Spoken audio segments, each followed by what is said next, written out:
Selamat datang di channel Saparman YouTube dalam acara belajar bahasa Yunani Perjanjian Baru. Nah, kali ini kita akan melanjutkan menerjemahkan dari surat Filipi pasal 1 ayat 5 sampai dengan yang ke-8.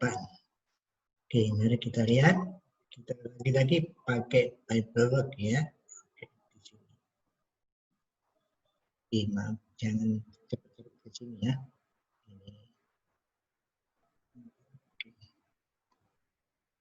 Dari ini. Nah, dari ininya dulu ya. Oke.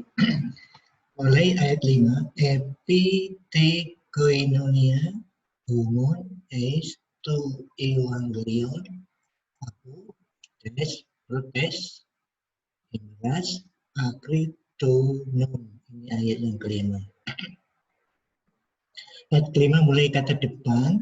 Jadi kata depan ini menjelaskan masih pada ayat yang ketiga, kata kerja utamanya adalah Eukaristo. Mari kita lihat diagramnya. Oke. Klik di sini.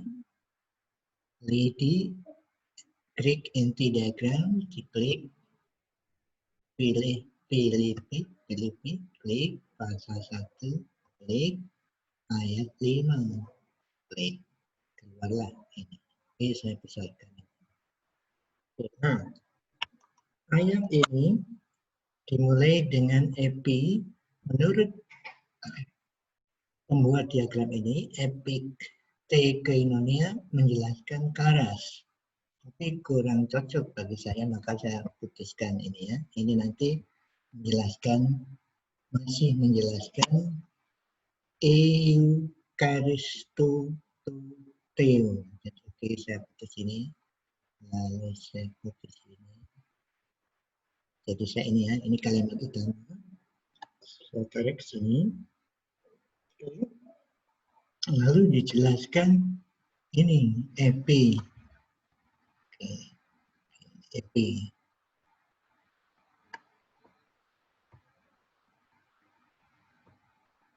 Masih ya, belum putus ini. Putuskan dulu. Oke. Jadi ini menjelaskan ini, bukan menjelaskan karas ya. Dari sudut tata bahasa dia berpikir seperti itu pembuatnya. Oke. Jadi aku mengucap syukur kepada Allahku epiteikoinonia. Nah, ini ayat 5 ya. Kemudian ayat 6 masih juga ayat 6 ini pepoitos ini partisip sirkumstansial sama dengan poiomenos. Jadi ini poiomenos sudah dijelaskan ayat 3 dan 4. Sekarang ini saya putuskan lagi. Lalu di bawah, oke. Putuskan dulu. Oke. Ini kok kembali ke sini. Putuskan. Ini sudah mandiri nih. Di bawah ke sini. Oke, jadi menjelaskan ini. Oke, saya panjangkan. Oke, kemudian ditarik ke sini. Ini sama lagi. Oke.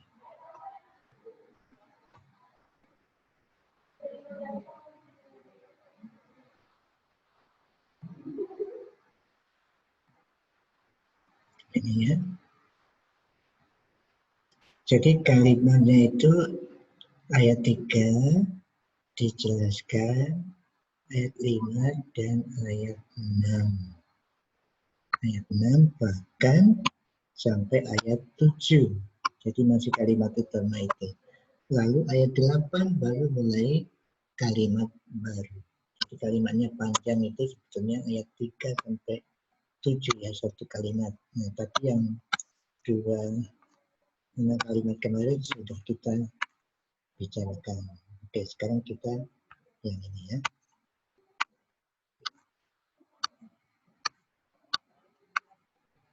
Oke. berdasarkan oke. Jadi ayat 3 ini Eukaristo tu teunoma. Aku mengucap syukur kepada Allahku. Lalu epitikoiunia ayat 5. Epi tambah datif itu bisa berarti pada, bisa berarti waktu atau saat, bisa berarti juga sebab. Ini lebih cocok kalau diterjemahkan sebab. Aku mengucap syukur kepada Allahku sebab dunia fellowship, persekutuan, tapi juga bisa diterjemahkan participation, partisipasi. Jadi dalam hal ini dua kemungkinan, yaitu Paulus mengucap syukur kepada Allahnya karena ada partisipasi dari jemaat Filipi atau ada persekutuan dengan jemaat Filipi. Dua-dua ya. Tapi dalam hal ini mungkin lebih cocok partisipasi karena Paulus sudah tidak lagi di Filipi pada waktu menulis ini, dia di penjara Roma ya. Jadi saudara-saudara di Filipi, partisipasi kalian, ya, partisipasi mereka dalam Injil. Jadi aku mengucap syukur kepada Allah sebab partisipasi kalian dalam Injil atau bagi Injil. Bagi Injil, aku dari hari pertama kapan ini? Mungkin sesudah Paulus di Filipi kemudian mulai keluar dari Filipi mengabarkan Injil Tesalonika ya, Tesalonika kemudian Berea dan seterusnya ke mana itu di Athena itu kemudian Korintus ya. Itu jadi mulai dari dia mengabarkan Injil setelah dari Filipi katanya mulai hari pertama, mungkin mulai dari itu sampai sekarang ini. Nah, sekarang ini kapan? Sekarang ini adalah saat Paulus menulis itu adalah di penjara. Jadi saudara-saudara Filipi partisipasi terus dalam pekabaran Injil bersama Paulus mulai dari dia keluar dari Filipi sampai di penjara Roma ini. Oke, jadi terjemahnya kita lihat untuk ayat 5 ini seperti ini. Ya, aku mengucap syukur ayat 3 kepada Allahku ayat 3 sebab persekutuan kalian bagi Injil mulai dari awal tadi hari pertama sampai sekarang ini. Oke, ini ayat 5. Oke, dari ayat 5 ini mungkin kita ada ide alasan mengucap syukur, begitu kan? Alasannya apa orang mengucap syukur atau hamba Tuhan mengucap syukur? Karena ada partisipasi dari jemaat ini, partisipasi dalam pelayanan Paulus dalam jemaat itu. Bahkan mengucap syukur itu terus, ini persembahannya mungkin doanya terus konsisten mendoakan, konsisten mendukung ini perlu diucapkan syukur. Walau kita tahu bahwa yang memelihara itu adalah Tuhan, tapi pemeliharaan itu lewat dalam hal ini lewat orang. Jadi dikatakan ini ya mengikut bangunan ini saya alasan mengucap syukur. Tapi masih ada satu lagi alasannya, yaitu ayat yang ke-6. Oke, kembali ya ke begini ya, mana yang ini ya. Oke, yang ini sekarang ayat 6. Pepoitos itu partisip perfect.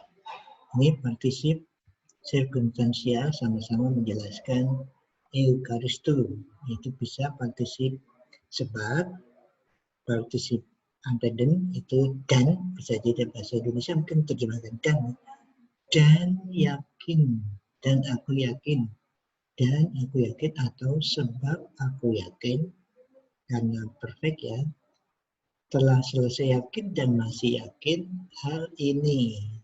Hal ini itu apa? Hal ini itu adalah ini. Jadi apa partisip substantiva ya sebagai kata benda. Ini subjek dari kata kerja ini epitelese. Oke, ini jadi kasus maaf, tense-nya itu perfect. Kemudian who enarxamenos itu auris.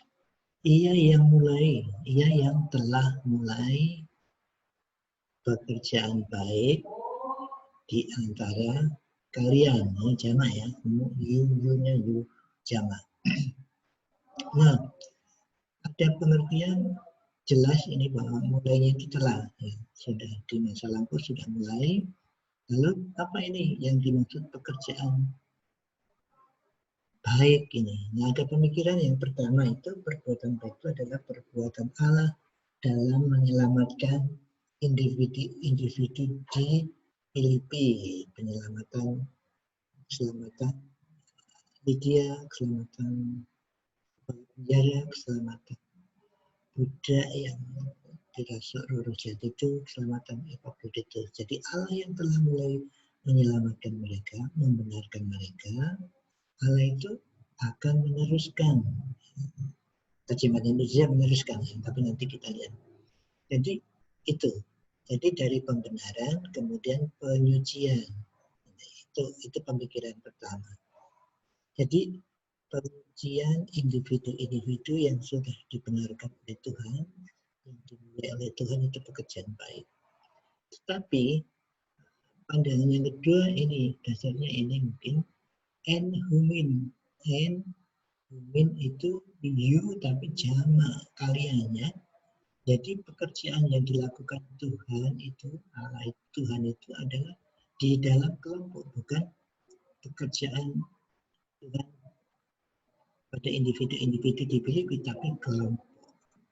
Nah, oleh karena itu mungkin lebih cocok ini ya, pekerjaan ini yang ayat 5 tadi ya, bahwa jemaat Filipi telah ikut partisipasi dalam pemberitaan Injil. Nah, itu semua adalah pekerjaan baik dari Tuhan. Dan pekerjaan baik itu akan diteruskan. Ini bahasa Indonesianya ya, tapi ini epitelis itu komplit sebenarnya. Finish, perform, bisa perform ya. Ini maka ada lagi yang dengan perfect, akan menyempurnakan. Jadi partisipasi jemaat Filipi yang sudah dimulai oleh mereka, tetapi itu sebenarnya pekerjaan baik dari Tuhan, dan itu akan diteruskan atau akan disempurnakan.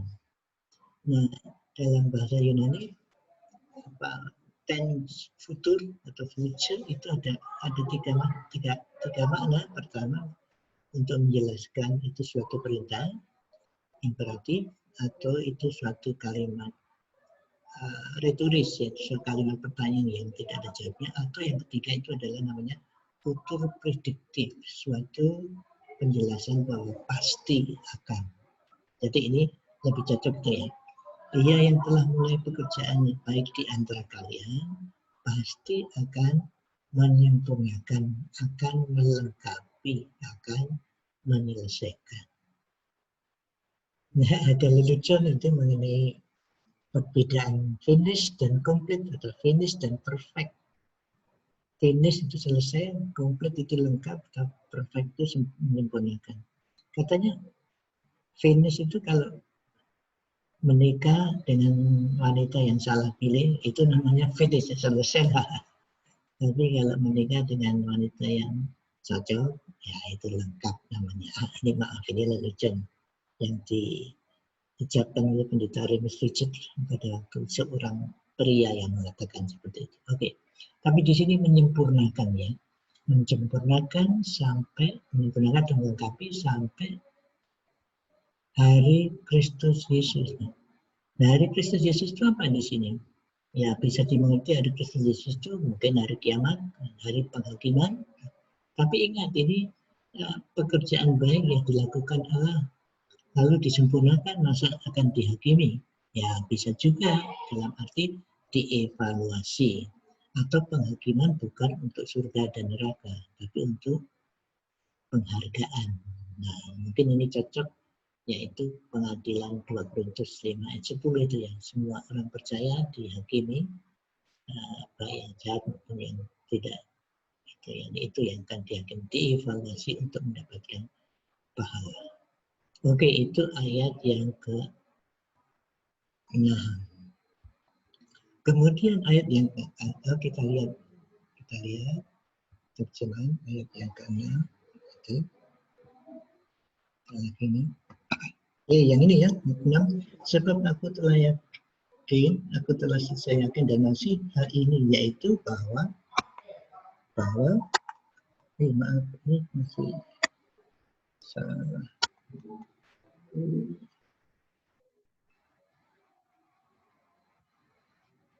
Saya hapus dulu ya.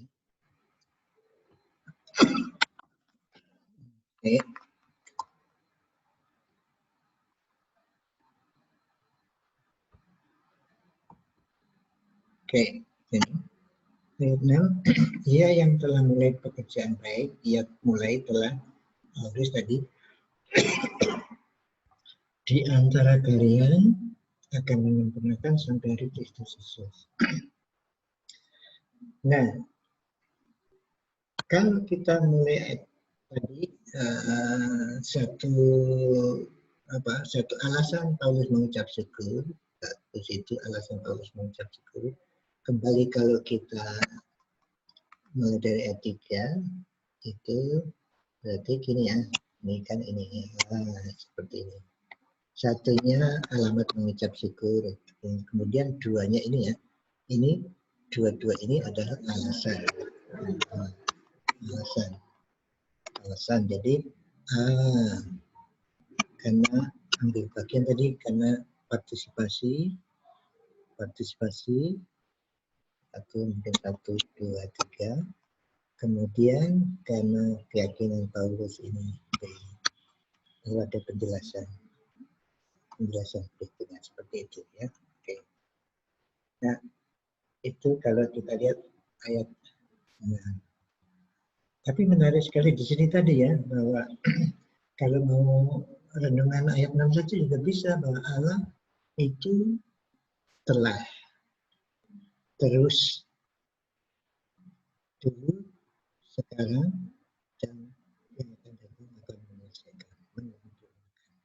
Itu bagus juga. Tadi mengenai hari Kristus Yesus tadi kan hari di mana orang Kristen dihakimi untuk mendapat pahala, tapi juga penerapannya mungkin juga pertanggung jawab pribadi yang dipanggil Tuhan pada suatu saat. Semua orang satu persatu dipanggil Tuhan, dan disitulah boleh dikatakan hari Kristus juga bisa. Dalam arti makanya kita harus hati-hati dalam hidup kita, karena kita akan bertanggung jawab pada Tuhan Yesus pada waktu kita dipanggil. Nah, kembali lagi sekarang ayat yang ke-7. Ayat yang ke-7 ya. Ayat yang ke-7. Oke, ayat yang ke-7 katos ini, katos. Sebagaimana proneo memikirkan bagaimana ini apa infinitif substantifal dan subjek dari kata kerja bantu estin ini ya. Jadi sebagaimana untuk memikirkan hal ini mengenai kalian semua adalah benar bagiku. Jadi ini pemikiran Paulus, memikirkan hal ini bagi kalian semua. Hal ini adalah yang tadi semua tadi ya. Ya. Nah, ini lagi ada infinitif, tapi infinitif ini adverbial menjelaskan istin. Makanya ini, tapi dimulai dia tuh sebab ya, infinitif adverbial sebab dari istin. Oke, jadi oleh sebab aku memiliki kalian di hati, di jantung ya, kalau bahasa Gadia itu sebenarnya jantung ya, tapi ini bahasa Indonesia di hati. Tapi ada artikel T, ini bisa artikel itu banyak fungsinya ya. Satu untuk menandai, dua untuk menunjuk, dua untuk ini. Salah satu arti adalah sebagai kata ganti empunya. Jadi makanya ini terjemahkan aku memiliki kalian dalam hatiku. Nah, kalian itu siapa? Dijelaskan oleh Paulus. Kalian semua, umas ontas ini partisip dari ini. Kalian adalah sukoinunus, jamaknya partnerku. Partner kasih karuniaku. Oke. Dalam pemenjaraanku, atau ini TK ini akan baik dalam pemenjaraanku maupun dalam apologi, membela dan meneguhkan Injil. Jadi jemaat Filipi adalah teman sekerja kasih karunia. Nah, ini Paulus sangat menghargai itu. Coba kita lihat terjemahannya sudah saya tulis. Ini lagi ini. Oke, tadi itu oke. Kemudian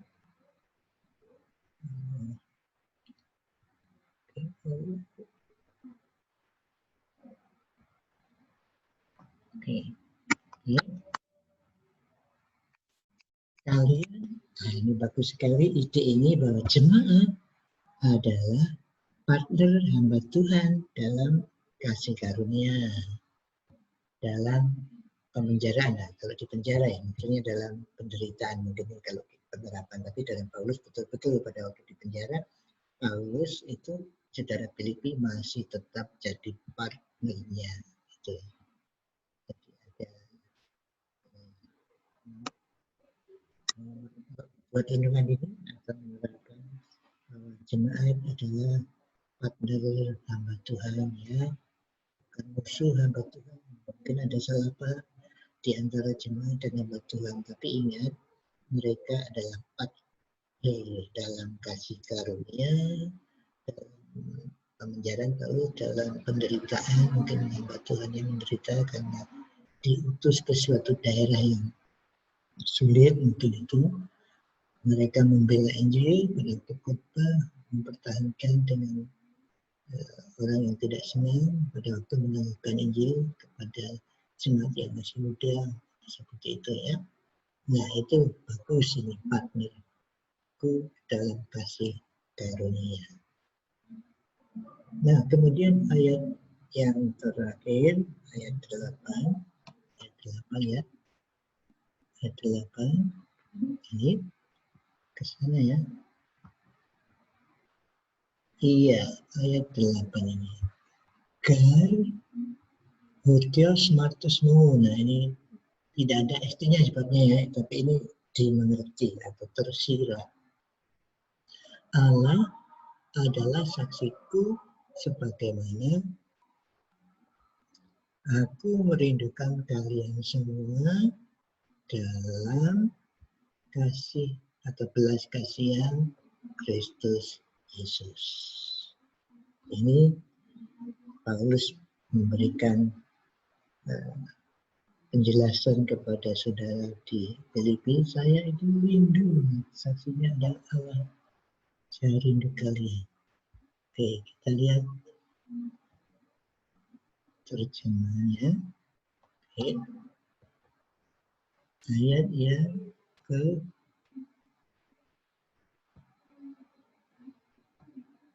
Ayat yang terakhir 8. Sebab Allah adalah saksiku sebagaimana kamu merindukan kalian, sebagaimana aku merindukan kalian semua dalam belas kasihan Kristus Yesus.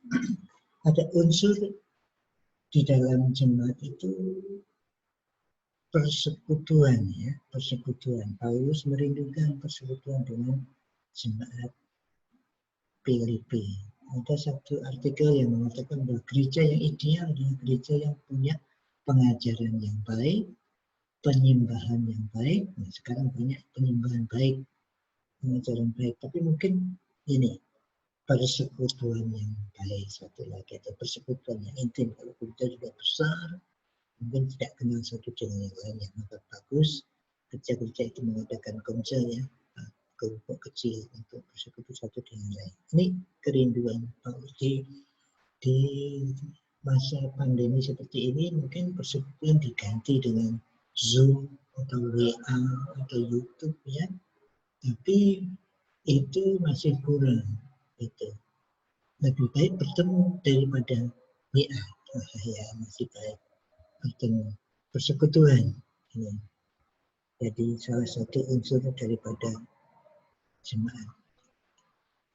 Oke, ada banyak ide-ide dalam ayat-ayat ini yang mungkin bisa saudara terapkan, kebenaran yang didapat dari ayat ini, tapi juga mungkin saudara pakai sebagai bahan untuk renungan yang ingin renungan atau khotbah yang ingin saudara bagikan kepada orang umat Tuhan yang lain atau orang lain. Terima kasih atas perhatian saudara. Sampai di sini kita ketemu di topik berikutnya. Tuhan memberkati.